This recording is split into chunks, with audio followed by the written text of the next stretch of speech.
guys, and welcome back to another shorter little episode of Federico Talks Watches. Today we're going to talk about the new Omega Seamaster releases. But of course, before we get started, customary wristwatch check. Today I'm wearing my discontinued Breguet Marine, the good-looking model before they ruined it. Absolutely love this bad boy.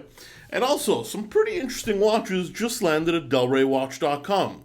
We got in a Vulcain, that's right, Vulcain, the small independent brand, mono pusher chronograph, both blue dial and black dial. Very interesting. We got a Piaget Polo 45 titanium and steel sports watch with an in-house movement. I actually used to wear a Polo 45 when I worked for Piaget. This one brought back a ton of memories. And we got in a Tudor Pepsi bezel GMT full box, full papers. All that and more at delraywatch.com, a link in the description below. So Omega today released a few new Seamaster models, as long as a new dress watch. Now this comes after the refreshening of the Speedmaster lineup, and the next one to be probably updated is the Planet Ocean. But Omega did release a few new cool watches today. I figured we'd talk about them. The first one is the Omega Tresor dress watch. 40mm yellow gold manual wind with a power reserve. At around $17,000 brand new, and significantly less gray market when that happens. Actually a very handsome watch. Coaxial, not hand finished, but machine finished movement that is visible. And a very kind of broadly liked case size at 40mm. The power reserve is a nice touch as well, especially because it's manual wind. Now we have a new addition to the Seamaster Professional lineup.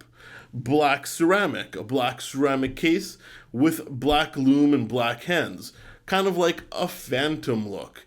I actually really like this. It comes on the black rubber strap. It's certainly interesting.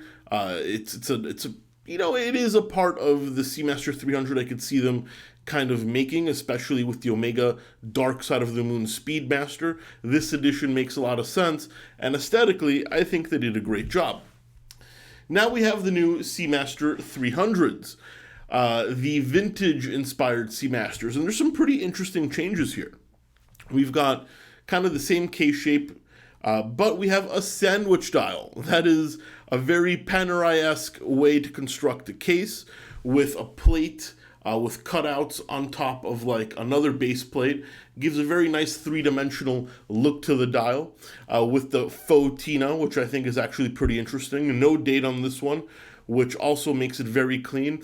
And the Lollipop second hand, which is an addition from the James Bond version of this watch. Very, very cool and very true to the vintage watch it is inspired by. They also made a new version of this in a new alloy they call bronze gold, which is, it doesn't corrode, and the patina on the bronze is very controlled. It has a little bit of gold in the alloy to kind of make it act this way, so it's not going to be inexpensive, though not the price of a full gold watch. The dial is also sandwiched, but is made out of German silver, and it comes on a strap. This one is interesting because at around $11,000, $12,000, certainly more expensive than a bronze watch, but certainly less expensive than a gold watch, even though I believe the amount of gold is actually not that high, but an interesting way to kind of make bronze react the way Omega wants it to react. I think these are great additions to the lineup. I wish people paid a little bit more attention to the Tresor and DeVille lineups. Those are some great watches. But the Seamaster 300 is definitely going to be a loved one and one that is going to sell well, in my opinion. Let me know what you guys think in the comment section below. Do you agree with me? Are these new releases hits or misses? And also, please don't forget to give this video a thumbs up if you enjoyed it. It really does help. And don't forget to subscribe so you don't miss any more content. Anyway, guys, that's it for today. Thank you so much and take care.